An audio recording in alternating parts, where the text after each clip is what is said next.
El primer punto lo vamos a llamar el fundamento de la soberanía, el decreto de propiedad.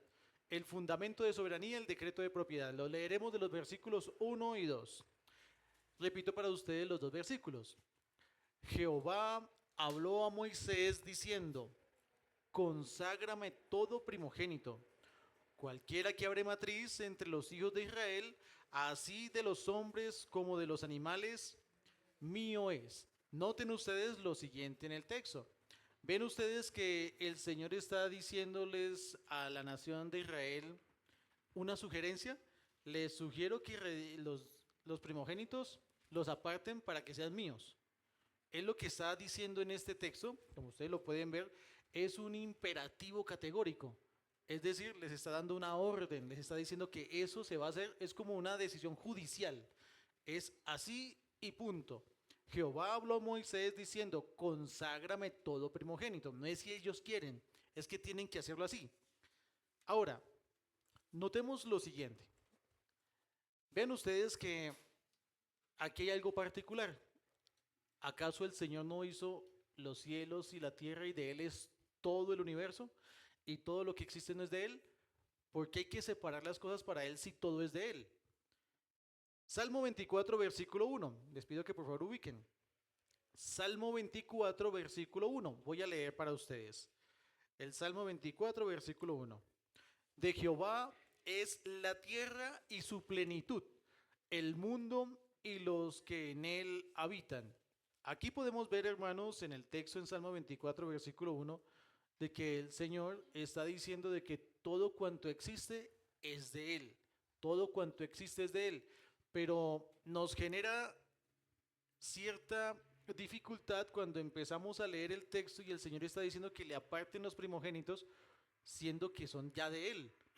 ¿Para qué lo van a apartar para Él si es que son de Él? Notemos lo siguiente, hermanos. Y tenemos que hacer entonces una diferenciación. Y es la siguiente. En el Salmo 24 se nos dice que del Señor es la tierra y su plenitud. Todo lo que existe es del Señor. Todo lo que existe es del Señor. Ahora, debemos recordar algo. Y es que por creación, Él es el dueño de todas las cosas. Así que entonces Él decide qué hacer con lo que Él crea.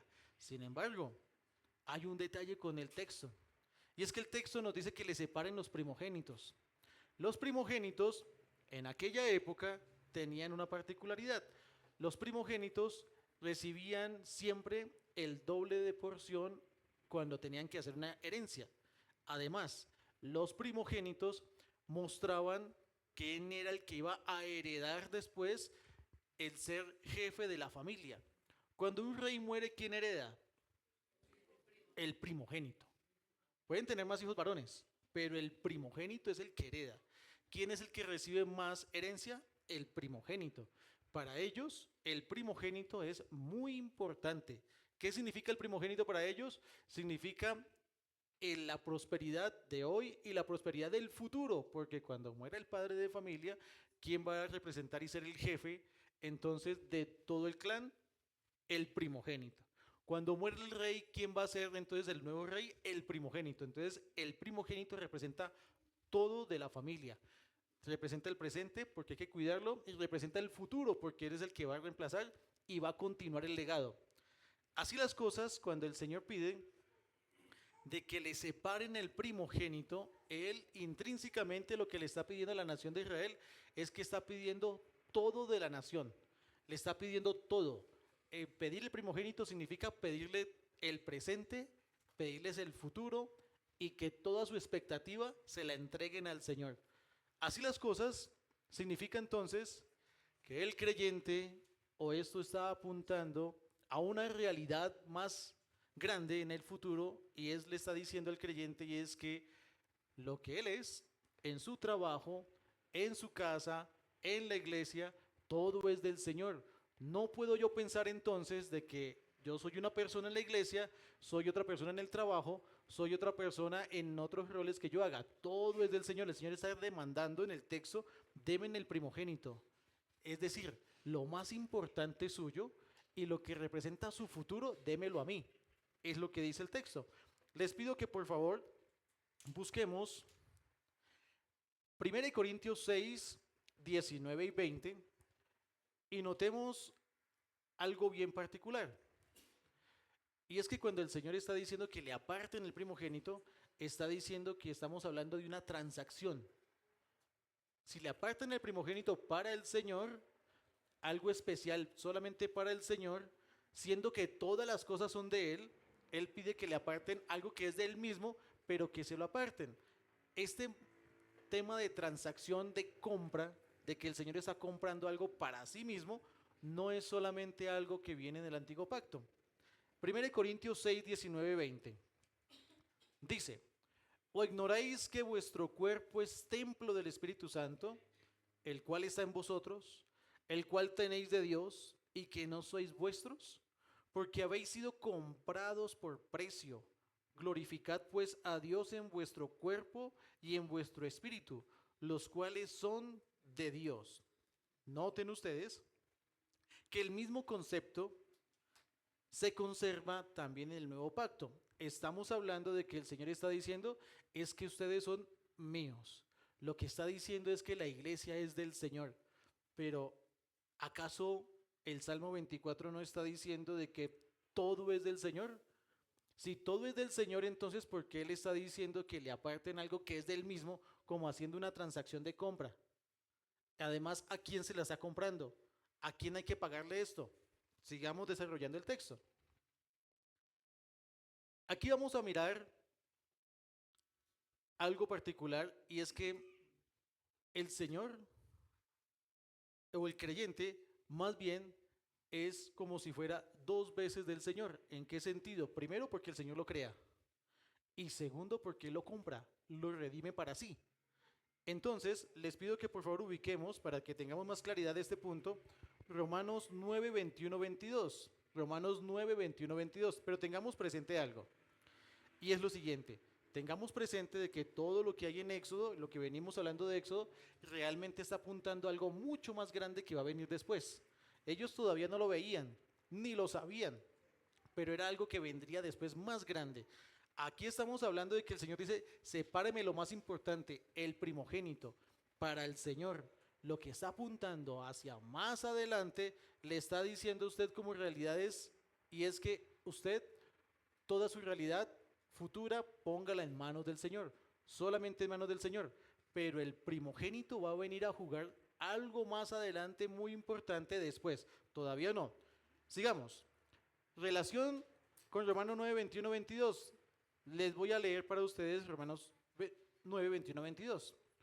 ¿O no tiene potestad el alfarero sobre el barro para hacer de la misma masa un vaso para honra y otro para deshonra? ¿Y qué? Si Dios, queriendo mostrar su ira y haciendo notorio su poder, soportó con mucha paciencia los vasos de ira preparados para destrucción. El texto tenemos que pensarlo y verlo de la siguiente manera. Noten ustedes que dice, ¿o no tiene potestad el alfarero sobre el barro? ¿De quién es el barro en este ejemplo? Del alfarero. Y el alfarero puede decidir si con ese barro hace entonces vasos de ira o vasos de misericordia. Él es el que decide qué hace con ese barro. Pero entonces hay un detalle aquí. ¿Debemos entonces pensar que el Señor entonces creó al hombre malo? ¿Es lo que dice el texto? El texto no está diciendo eso. Lo que dice el texto es que la masa, vean ustedes los tiempos que él está utilizando, ya está caída. Él creó a Adán y a Eva, los crea y la masa ya se corrompió. De esa masa corrompida, él entonces dice, voy a hacer de esta masa unos vasos para ira, deshonra y unos vasos para misericordia. Pero la masa, de toda la masa de la humanidad, él escoge qué hace con la masa. Es de él, así sea que esté caída o no esté caída, es de él. Y él de esa masa caída, entonces escoge unos para misericordia y otros para ira. Pero no indica el texto en ninguna manera de que el Señor esté creando hombres malos. Al contrario, es lo que está diciendo de toda la masa que ya está caída y que está corrupta, él escoge a algunos para misericordia y otros para ira. Pero ¿cuál es la relación entonces? La relación es la que les mencionaba al principio. Y es que si del Señor es toda la tierra, y el Señor dice, sepáreme en algunos para mí, entonces Él está diciendo, tengo entonces unos vasos de ira y tengo unos vasos de misericordia. Sepáreme los de misericordia para el trabajo honroso. Es lo que Él está diciendo. Aparte, noten ustedes de que el Señor está mirando en Éxodo también una separación. Sepáreme el primogénito, sepáreme lo más importante para mí.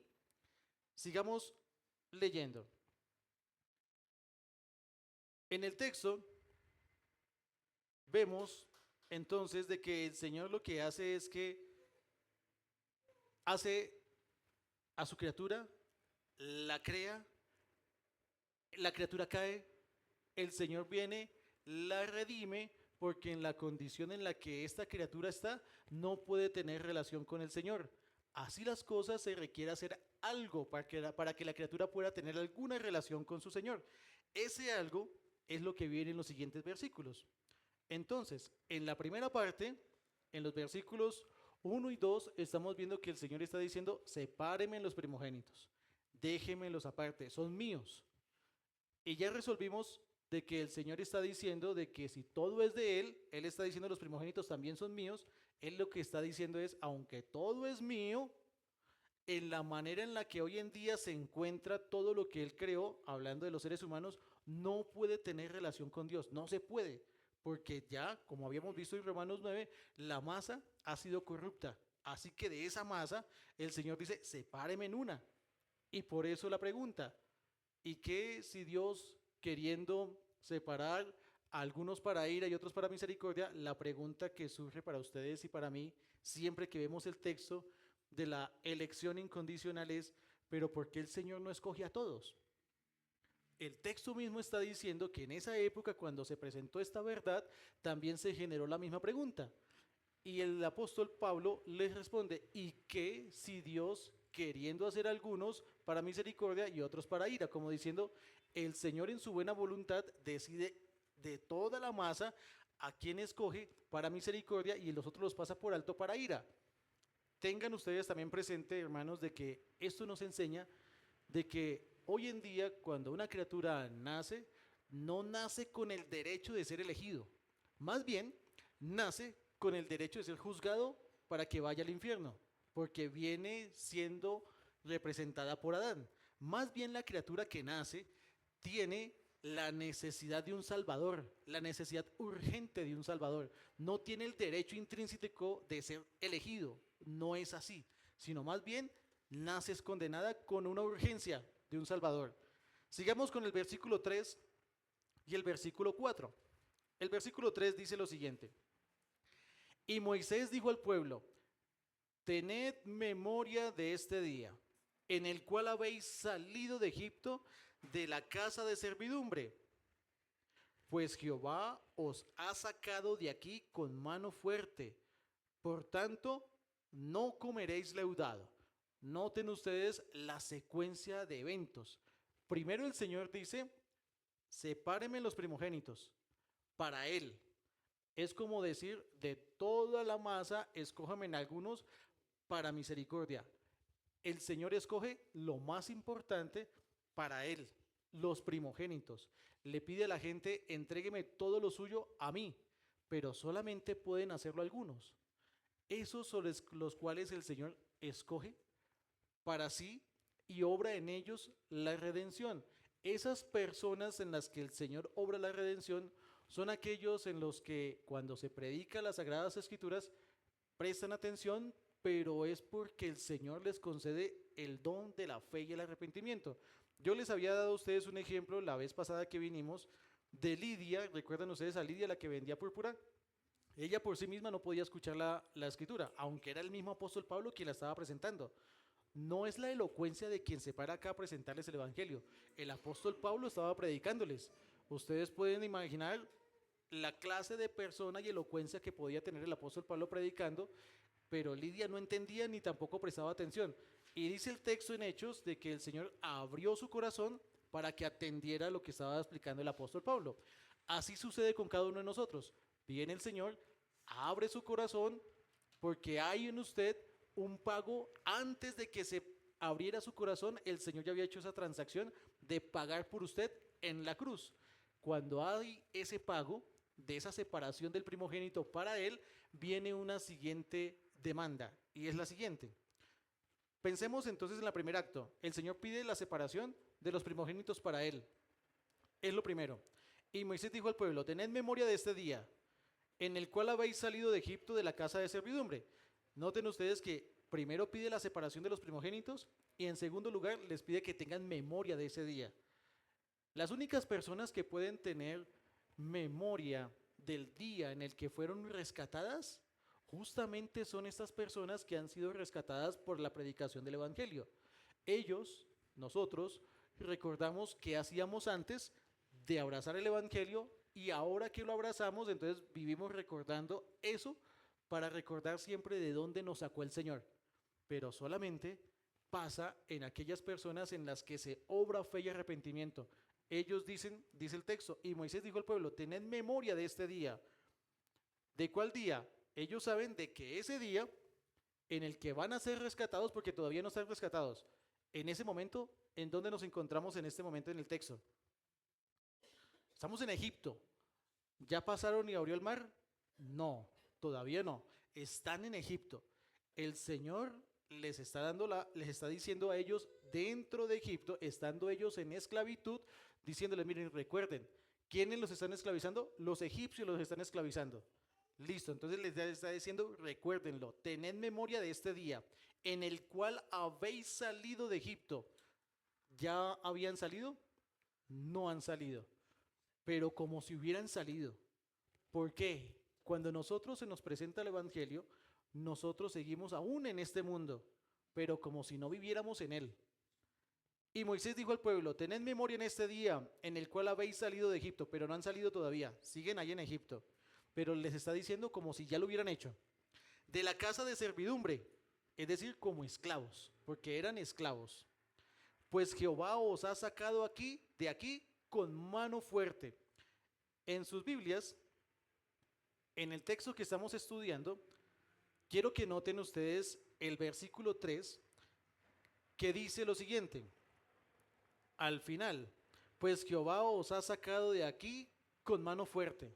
¿Quién lo sacó de allá? Jehová. Una vez. Versículo 9. Les pido que por favor ubiquen el versículo 9. En el versículo 9, ¿qué dice? Y al final, ¿qué dice el versículo? Por cuanto con mano fuerte te sacó Jehová de Egipto. ¿Cuántas veces vamos? 2 veces. Listo. Ahora, sigamos viendo el texto. Ahora vamos a ir al versículo 14. ¿Qué dice en el versículo 14?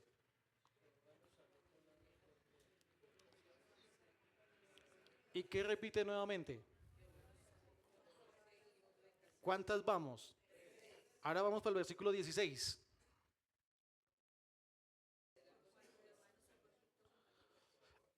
Cuatro veces repite el Señor que con mano fuerte. Esto es importante cuando una palabra se repite tanto en un texto. Y esto es porque el hombre tiene la tendencia a considerar que es suficientemente bueno que fue y abrazó el Evangelio porque se debe a él, a la decisión de él, por la cual abrazó el Evangelio y entonces sale de las tinieblas a su luz admirable por decisión de él. El Señor en el texto recuerda 4 veces que no es así. No es por decisión del hombre, sino más bien es porque el Señor mismo lo saca de las tinieblas y lo pone en la luz. No es, ninguno de nosotros puede llegar a decir, lo que pasa es que yo tomé la decisión por el Señor. Ninguno puede. El Señor repite 4 veces y les recuerda, ustedes no salieron de Egipto por su fuerza. La única manera de que el hombre puede salir de Egipto es porque el Señor lo saca de allá. Lo repite 4 veces porque nos quiere recordar que la tendencia de los seres humanos es siempre a pensar que gracias a ellos, a su inteligencia, a su poder. ¿Recuerdan ustedes, por ejemplo, a Nabucodonosor? Cuando miraba su reino y decía que como él ha sido tan bueno y tan poderoso y tan inteligente, entonces por eso tiene los jardines de Babilonia. Y luego le recuerda al Señor que no es así y se lo enseña. Y aquí está diciendo el texto nuevamente, 4 veces nos recuerda que no es que nosotros, por nosotros, alguna fuerza natural que tengamos nosotros, salimos de Egipto. El Señor nos saca de Egipto. Sigamos avanzando. Dicen aquí el texto, tened memoria de este día, en el cual habéis salido de Egipto. Esto de tener memoria no es cuando, por ejemplo, uno le recuerda a cualquier otra persona, oye, recuérdame hacer tal cosa tal día. No es ese tipo de tener memoria. Este tener memoria es una memoria activa. Recuerden todo el tiempo el Señor de dónde lo sacó. Porque quien aprecia la libertad es quien de verdad se sintió esclavo en Egipto. Quien nunca se sintió esclavo en Egipto, cuando sale y está en medio de la iglesia, extraña las cosas de Egipto. Su corazón jamás ha salido de allá, permanece allá. Por eso es que ustedes pueden ver más adelante cuando leamos en Éxodo, que es muy particular, hermanos, que estas personas que ven las 10 plagas, ven todo lo que ocurre, el mar se abre en dos, cruzan al otro lado del mar y 3 días después viene el pecado de incredulidad. Pero ¿cómo es posible que sean tan tercos de ver que el mar se abre en dos, caen 10 plagas y ellos 3 días después lo que hacen es que le reclaman al Señor porque no tienen agua? Esto es, hermanos, porque su corazón jamás salió de Egipto. Ellos jamás sintieron el rigor y el deseo de la necesidad urgente de un Salvador. Aquí el tema es que ustedes pueden ver en medio de la iglesia algunos que vienen o no le dan el lugar adecuado al día del Señor, siendo que es una santa convocación, que es el Señor quien llama, vengan. No es el pastor que les está diciendo, vengan el domingo, es el Señor quien dice, es una santa convocación, en el sentido de que no es un hombre en el que les está invitando a que vengan, es Dios mismo quien dice, es santa convocación el domingo.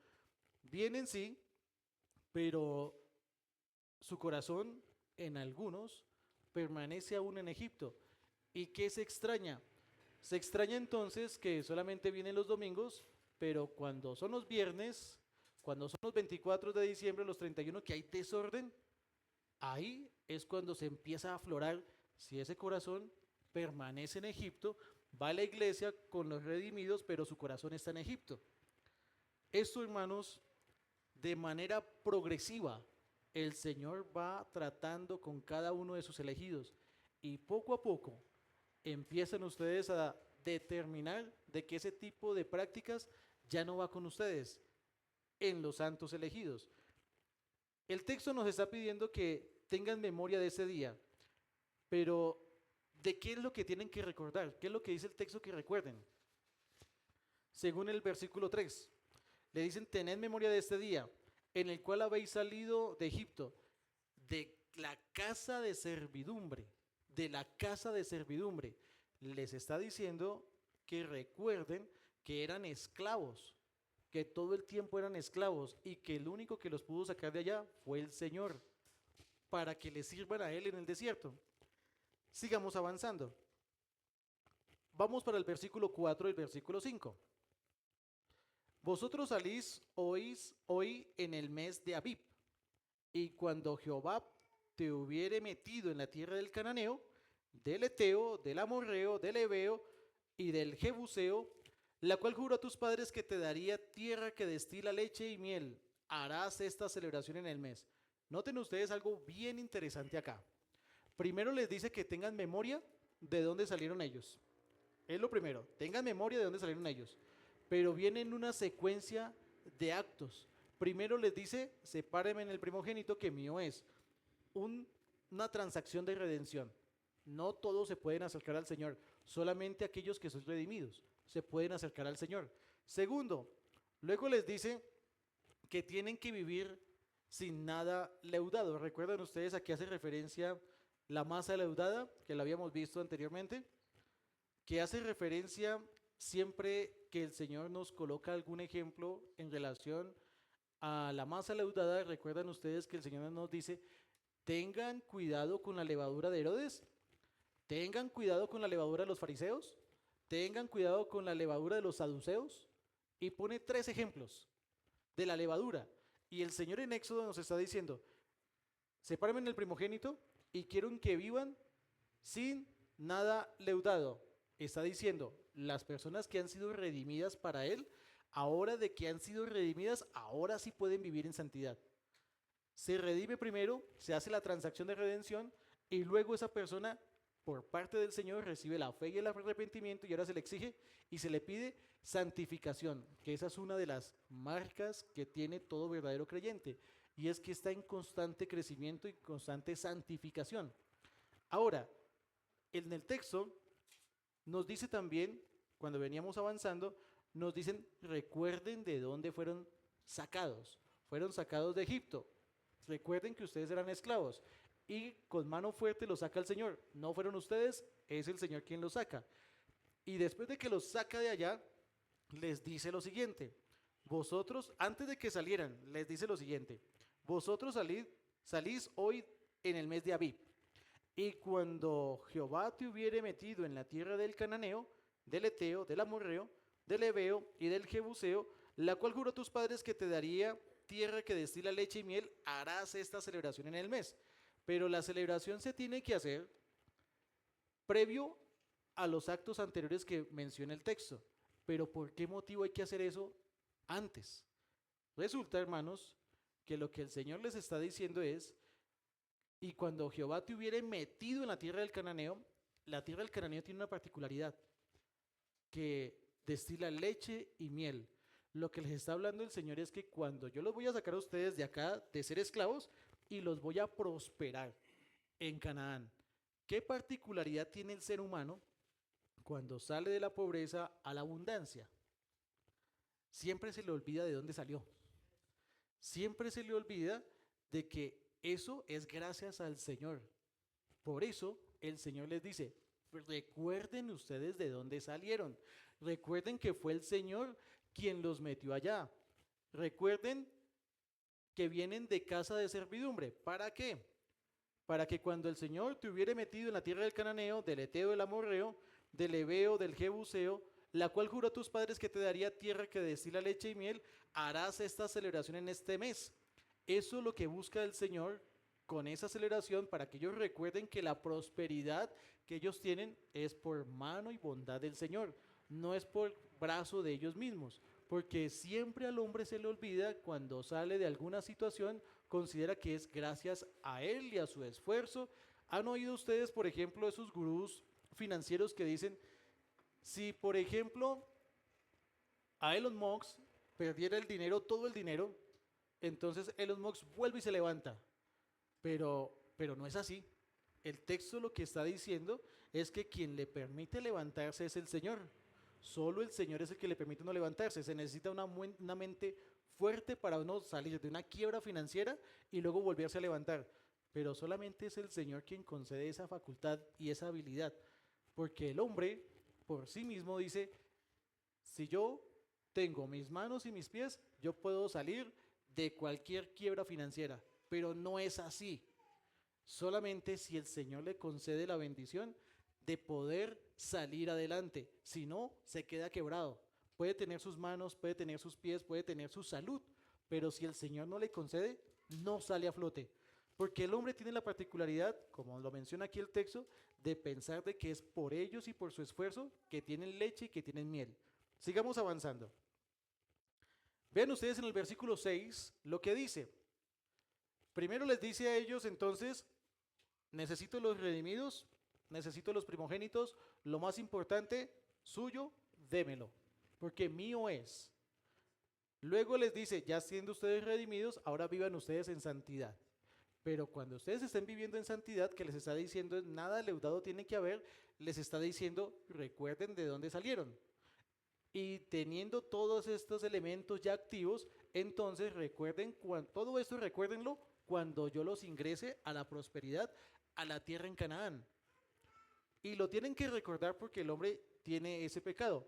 Pero ahora, dice el texto lo siguiente, 7 días comerás pan sin leudar. Hablando nuevamente de la santificación. ¿Recuerdan ustedes lo que les había comentado de qué compara? Un principio hermenéutico que tienen las escrituras es de que ellas se interpretan a sí mismas. Yo no puedo buscar en que el texto me está hablando de que habla de la levadura y yo darle un significado distinto al que la misma escritura le está dando. La escritura está diciendo de la masa leudada poniéndonos tres ejemplos: a Herodes, a los saduceos y a los fariseos. Los fariseos, dice el Señor que tengamos cuidado de los fariseos, porque son aquellas personas que se muestran en un plan de mucha santidad, simplemente de cumplir con el altar familiar, cumplir con venir a la iglesia, pero comportarse de la peor manera en sus trabajos, en otras partes, pero en la iglesia son impecables, como los fariseos. Los saduceos tienen otra particularidad. Los saduceos tenían algo, y es que ellos dudaban de algo. ¿Recuerdan ustedes de qué dudaban los saduceos? De la resurrección.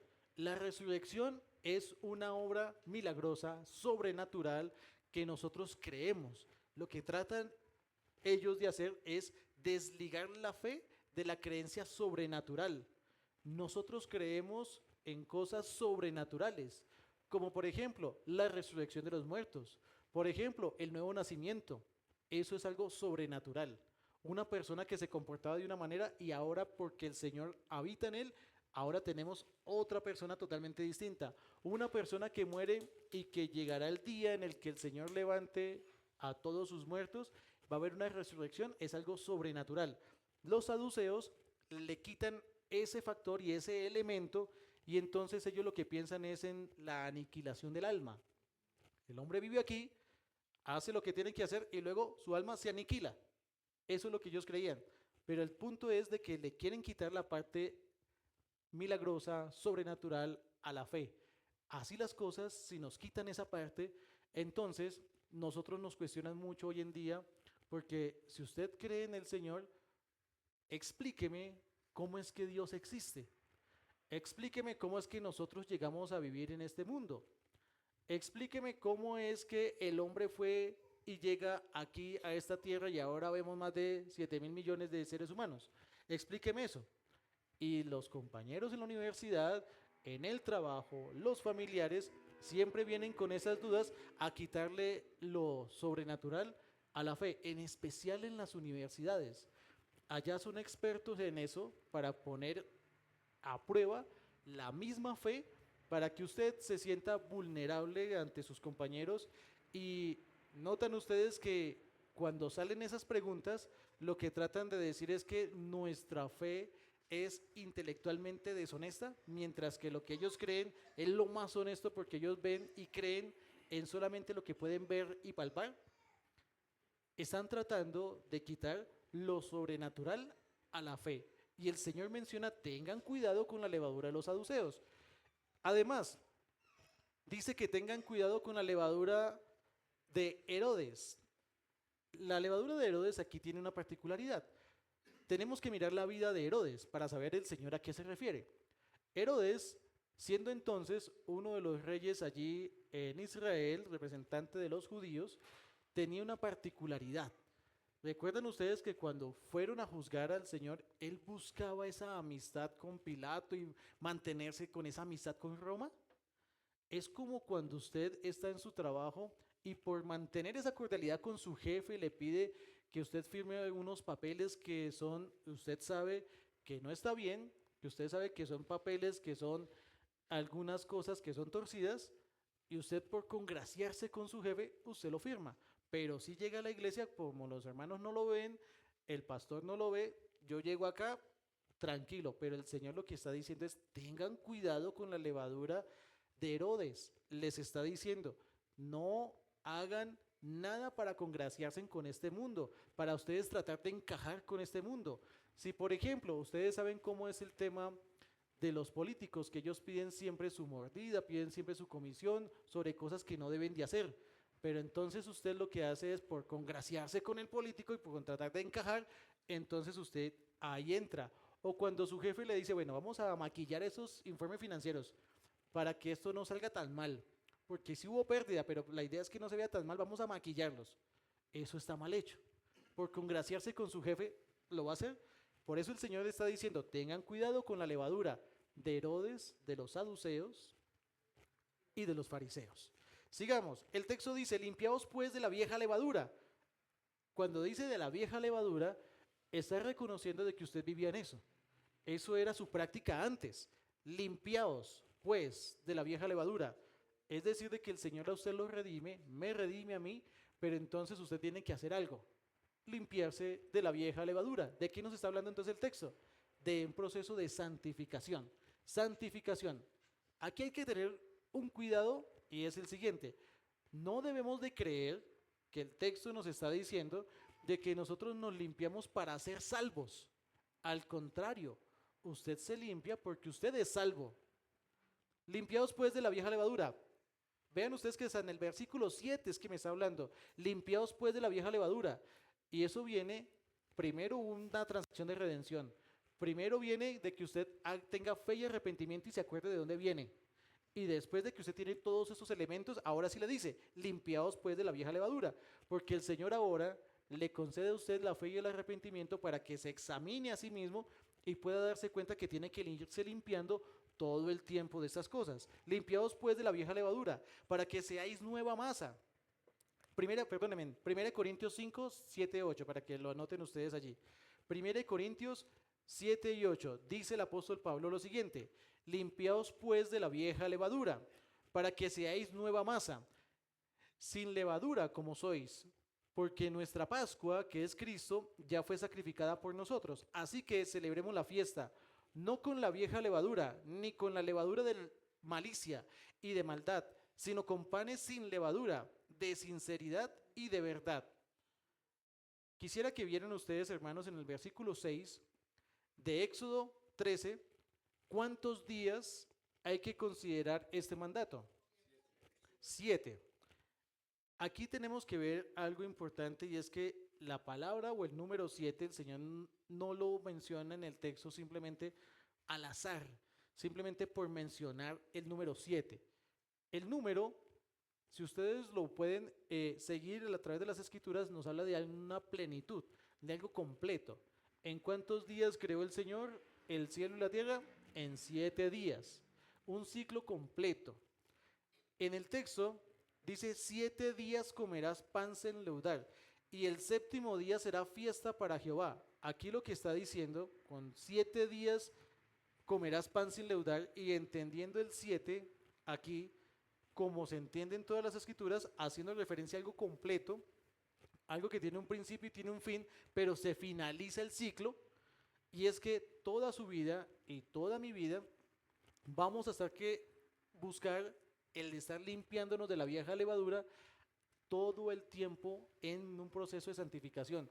¿Cuándo vamos a dejar de pecar? En ningún momento. Vamos a pecar todo el tiempo, solamente una particularidad. Y es el detalle que nos menciona el texto bíblico.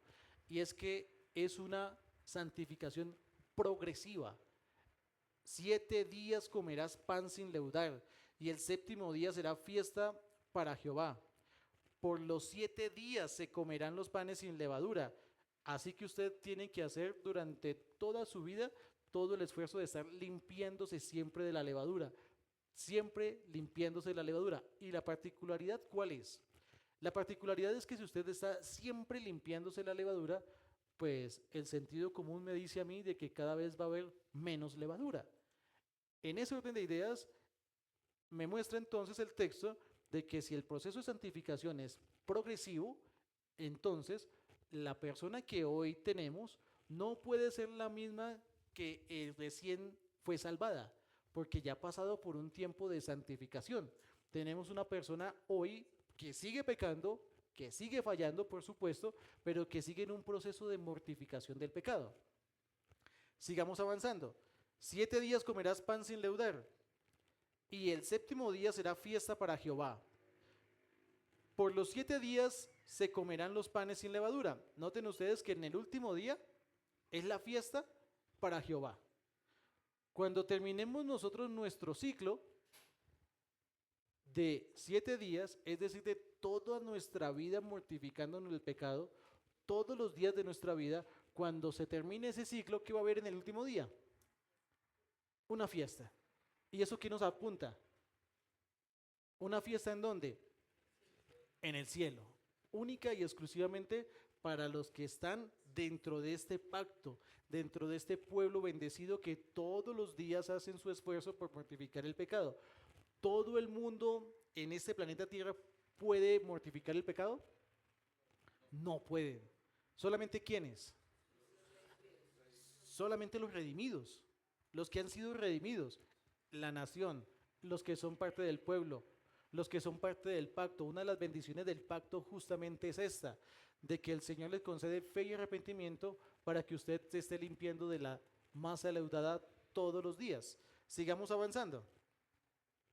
Vamos a ir al versículo 8 y 10, al 10. Leo para ustedes. Y lo contarás en aquel día a tu hijo, diciendo, se hace esto con motivo de lo que Jehová hizo conmigo cuando me sacó de Egipto, y te será como una señal sobre tu mano y como un memorial delante de tus ojos para que la ley de Jehová esté en tu boca. Por cuanto con mano fuerte te sacó Jehová de Egipto. Por tanto, tú guardarás este rito en su tiempo de año en año. ¿Notan ustedes lo curioso que son los niños? Vean que el mismo texto bíblico está diciendo que este tema de la redención, de que es un tema judicial, es muy complejo de explicarle eso a un niño. Pero el Señor se encarga de dar todas las figuras para que los padres lo podamos hacer, para que los que tienen la bendición de poder influir sobre los niños tengan la oportunidad de tener los elementos para poder explicar algo tan complejo como lo es la redención. Leamos nuevamente el texto. Y lo contarás en aquel día a tu hijo. Se hace esto con motivo de lo que Jehová hizo conmigo cuando me sacó de Egipto. ¿Ven ustedes que el padre de familia, o el Señor más bien le está diciendo al padre de familia qué contestarle? Cuando el niño pregunte que por qué se están bautizando, que por qué están tomando la Santa Cena, que por qué algunos sí las toman y otros no las toman, que por qué algunos sí se bautizan y otros no se bautizan, es algo que es símbolos que a ellos les genera mucha curiosidad. Y el texto mismo está diciendo, eso se hizo así, el coger un cordero, el que busquen nada, que no haya nada leudado en sus casas, el que hagan todo ese tipo de símbolos, justamente se hizo así para que los niños pregunten. Y lo contarán y lo contarás en aquel día a tu hijo diciendo, se hace esto con motivo de lo que Jehová hizo conmigo. ¿Ven ustedes lo que el texto le está diciendo al padre de familia que debe responder? Se hace esto con motivo de lo que Jehová hizo conmigo. Es decir, el padre de familia, cuando el niño pregunte, se tiene que presentar como uno de los redimidos. Se hace esto con motivo de lo que Jehová hizo conmigo cuando me sacó de Egipto. ¿Ven ustedes? No pueden ustedes hablar, no, es que lo que pasa es que esto de la Santa Cena es porque, y hablarles a ustedes como si no tuvieran nada que ver con ustedes. El texto le está diciendo al padre de familia, le está diciendo, se hace esto con motivo de lo que Jehová hizo conmigo cuando me sacó de Egipto y te será como una señal sobre tu mano. Las manos tienen la particularidad de que siempre hacen referencia a las acciones que cada uno de ustedes tienen. Es decir, después de que el Señor hace, lo que se espera es que sus acciones hagan siempre todo conforme a las escrituras. Entonces, sigamos leyendo el texto. Se hace esto con motivo de lo que Jehová hizo conmigo cuando me sacó de Egipto. Y te será como una señal sobre tu mano y como un memorial delante de tus ojos. Cuando el texto está mencionando aquí estos dos elementos, las manos y los ojos, y que sea delante de tus ojos, lo que está diciendo es que las Sagradas Escrituras tienen que estar rigiendo cada acción que usted haga. Por eso dice el texto, y te será como una señal sobre tu mano y como un memorial delante de tus ojos. Esto de memorial es cuando, por ejemplo, le llega a cada uno de ustedes la invitación de los viernes cuando están pagando y usted le llega el memorial delante de sus ojos, que eso no es lo que la Escritura me está diciendo que yo debo estar. ¿En qué debo estar? Y te será como una señal sobre tu mano y como un memorial delante de tus ojos, para que la ley de Jehová esté en tu boca, por cuanto con mano fuerte te sacó Jehová de Egipto. Por tanto, ¿qué es lo que el padre de familia le dice al niño? Por tanto, tú guardarás este rito en su tiempo, de año en año. Noten ustedes que el Señor entrega toda la pedagogía a los padres para que le presenten el evangelio a los niños. Primero, el padre de familia tiene que presentarse como una de esas personas que ha sido afectada por el evangelio, uno de esos redimidos. Y segundo, el Señor le está diciendo, por tanto, tú guardarás este rito en su tiempo. En su tiempo es cuando, por ejemplo, los niños pueden tomar hoy en día la Santa Cena, los niños, en su tiempo. Los niños en este momento pequeñitos, 3, 4, 5 años, se bautizan, en su tiempo se bautizarán. Por tanto, tú guardarás este rito en su tiempo, de año en año. Así las cosas, cuando el niño en ese futuro esté guardando este rito de año en año, tendremos entonces un jovencito que es bautizado, miembro de la iglesia, haciendo parte activa de la membresía de la iglesia, tomando entonces el pan y el vino, y en su tiempo, que será ese el tiempo, el niño estará guardando ese rito de año en año, todos los días de su vida. Esto nos permite ver, hermanos, de que el primer seminario teológico de un niño, ¿cuál es? Su casa, su hogar, con sus padres. Quien su padre se tendrá que presentar ante el niño como uno de esos redimidos. Sus padres se tienen que presentar así. Tanto el padre como la madre tienen que presentarse los dos como uno de esos redimidos, de esos que han recibido el beneficio de la fe y el arrepentimiento, como un testimonio latente y vivo para el niño, para que el niño pueda decir, ah, bueno, ya estoy entendiendo por qué es que se bautizan, por qué es que tienen que tomar la Santa Cena, porque algunos sí la toman, porque otros no la toman. Todos estos elementos el Señor los hace justamente para explicar temas complejos como la redención. Sigamos entonces avanzando en nuestro tema. Versículo 11.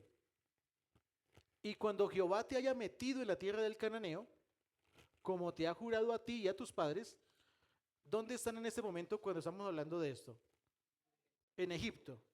Y noten que el Señor ya lo está hablando como un hecho. Cuando el Señor nos habla a nosotros de que somos ciudadanos del cielo, ya lo habla como si fuera un hecho. Esto nos recuerda, pero todavía no estamos allá, pero lo habla como si fuera un hecho. ¿Han ustedes oído el ya, pero todavía no? Es esto. Y cuando Jehová te haya metido en la tierra del cananeo, ¿están? No están. Y como te ha jurado a ti y a tus padres, y cuando te lo hubiere dado, dedicarás a Jehová todo aquel que abre matriz. Esto estamos hablando algo que va a suceder sí o sí. No hay alternativa. Sí van a salir de Egipto, sí van a llegar a Canaán, y cuando estén en Canaán van a hacer esto. No hay vuelta de hoja, sí va a suceder.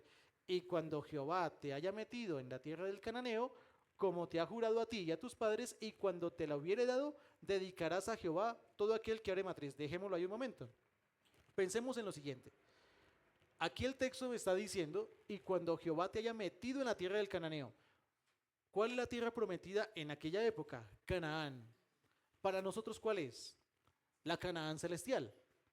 Es ese ya, pero todavía no. Para nosotros se nos promete la Canaán celestial, a ellos se les está prometiendo una tierra que se llama Canaán.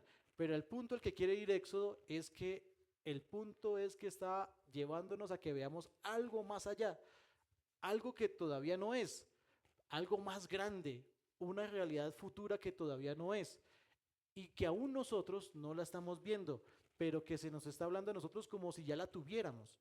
Y cuando Jehová te haya metido en la tierra del cananeo, como te ha jurado a ti y a tus padres, y cuando te la hubiere dado, dedicarás a Jehová todo aquel que abre matriz, y asimismo todo primer nacido de tus animales. Los machos serán de Jehová. Noten ustedes aquí el versículo 13, mas todo primogénito de asno redimirás con un cordero, y si lo redimieres, quebrarás su cerviz. También redimirás al primogénito de tus hijos. Aquí importante, hermanos, y es que noten ustedes el orden. Primero menciona, mas todo primogénito de asno redimirás con un cordero. Y si no lo redimieres, quebrarás su cerviz. También redimirás al primogénito de tus hijos. Primero habla del animal y luego habla del primogénito de los seres humanos. Pero primero habla del animal. Mas todo primogénito de asno redimirás con un cordero. Esta parte quisiera que por favor me apoyen buscando Job 11, versículo 12. Job 11, versículo 12. Job 11, versículo 12. Voy a leer para ustedes. El hombre vano se hará entendido. Cuando, vean ustedes lo que dice Job, el hombre vano se hará entendido cuando un pollino de asno montés nazca hombre.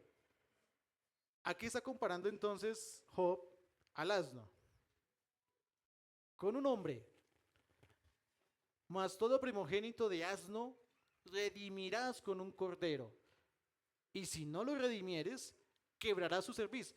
¿Qué necesita el asno para poder vivir? Nace el asno. El asno, cuando nace, nace con un juicio ya sobre su cerviz. Nace condenado, el asno. Pero para que el asno pueda vivir, ¿qué necesita? Un cordero. Si el asno cuando nace, nace ya bajo la condena, el juicio de que su cerviz va a ser quebrada, si no sucede algo, y eso algo que debe suceder es que muera un sustituto por él. Es decir, un cordero. Tengan ustedes presente lo siguiente, ¿el asno es un animal puro? No, no es un animal puro, porque de los animales puros es de los que rumian. El asno no hace esto. Entonces el asno es un animal impuro. ¿El cordero es un animal puro? Sí, es decir, el puro por el impuro. Lo que está diciendo aquí el texto nos está hablando de algo que habría de suceder en el futuro. Todos los seres humanos nacen como este asno. Nacen entonces bajo la condena, bajo el juicio, a menos que venga un Salvador, un sustituto y lo redima. Bajo este entendido, leámoslo nuevamente. Mas todo primogénito de asno redimirás con un cordero, y si no lo redimieres, quebrarás su cerviz. ¿Notan ustedes qué pasa si se decide que no va a haber sustituto para el asno? El asno muere. Pero si se decide que haya un sustituto para el asno vive. El tema aquí es que el Señor está mostrándonos la depravación total. Lo que está diciendo el texto bíblico es de que el hombre nace ya condenado. No hay nada bueno que el hombre pueda hacer para ser salvo. Nada. Depende de un tercero. Depende de un acto divino. En este caso depende urgentemente de un sustituto. Aquí está comparando entonces el Señor a los hombres con los asnos. Así que todo hombre cuando nace, nace bajo el juicio y nace bajo la ira de Dios. ¿Qué necesita ese bebé cuando nace? Necesita urgentemente un Salvador. Pero noten ustedes lo misericordioso que es el Señor en los textos anteriores. Nos está diciendo y les está enseñando a los padres que ese niño necesita entonces la presentación del Evangelio y les dice cómo presentárselo para que ese niño entonces en su tiempo abrace con fe y arrepentimiento el Evangelio y entonces pueda aplicarse en él fe y arrepentimiento y el niño pueda reconsiderar de que él necesita entonces con urgencia un Salvador. Sigamos avanzando para terminar con el último versículo.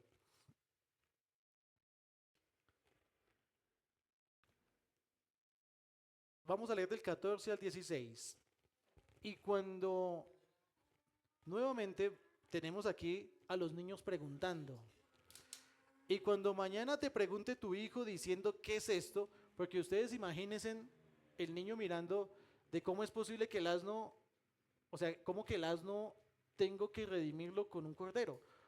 O sea, si no tengo un cordero, para matar un cordero, lo reemplazo por el asno, eso para ellos está difícil, está complejo entenderlo. Y cuando mañana te pregunte tu hijo diciendo, ¿qué es esto? Le dirás, Jehová nos, noten ustedes lo que dice, nos, ¿a quién está incluyendo entonces ahí? Al niño, ¿cierto? Nos sacó con mano fuerte de Egipto, porque si no hubiese rescatado a su padre, pues el niño tampoco estaría allí. Le está diciendo que lo incluya dentro del plan de redención, que lo haga parte de. Le dirás, Jehová nos sacó con mano fuerte de Egipto, de casa de servidumbre. Pero noten ustedes que le hace decir esto al padre, pero primero le enseña al niño de que el niño cuando nace, nace condenado. El niño nace mereciendo la muerte. Pero si nace condenado, entonces el niño necesita urgentemente un salvador. Urgentemente un salvador. Y cuando mañana te pregunte tu hijo diciendo, ¿qué es esto?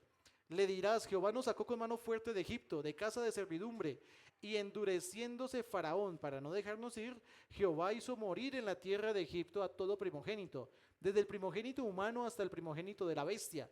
Y por esta causa yo sacrifico para Jehová todo primogénito macho, y redimo al primogénito de mis hijos. Te será pues como una señal sobre tu mano, y por un memorial delante de tus ojos, por cuanto Jehová nos sacó de Egipto con mano fuerte.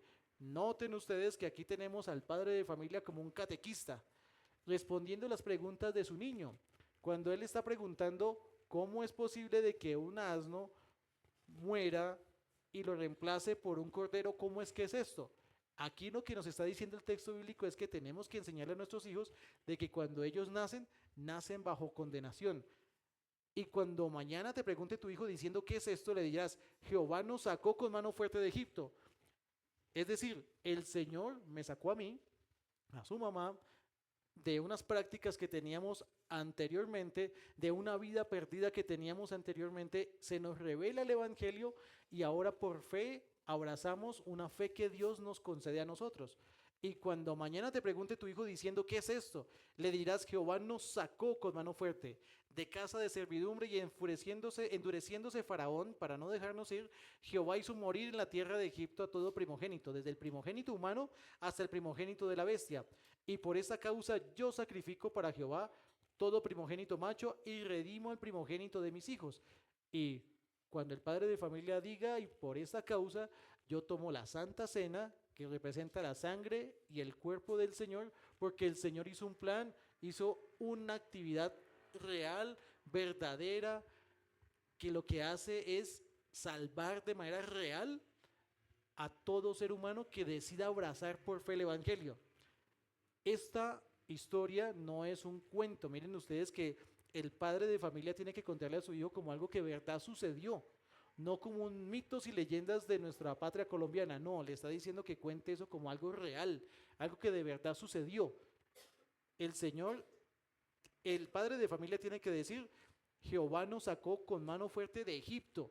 Nosotros tenemos que decir, el Padre envió a su Hijo y realmente murió en la cruz de Calvario. No es un cuento que le estoy inventando al niño, es algo verdadero, es algo real, no es un cuento, no son fábulas. El Señor realmente vino y murió en la cruz. Tan así que los libros de historia, ¿cómo están divididos? Antes y después de Cristo. Jesús fue un personaje histórico y real.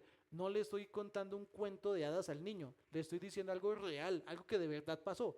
Eso es lo que el texto le está invitando a los padres que le cuenten a sus hijos, que no es un cuento, es algo real que pasó. Y es algo real que el asno en aquella época cuando nacía, nacía bajo condenación y necesita un cordero, alguien que lo redima. El ser humano nace bajo condenación y necesita entonces un redentor que lo redima. Bien, hermanos, dejemos hasta aquí.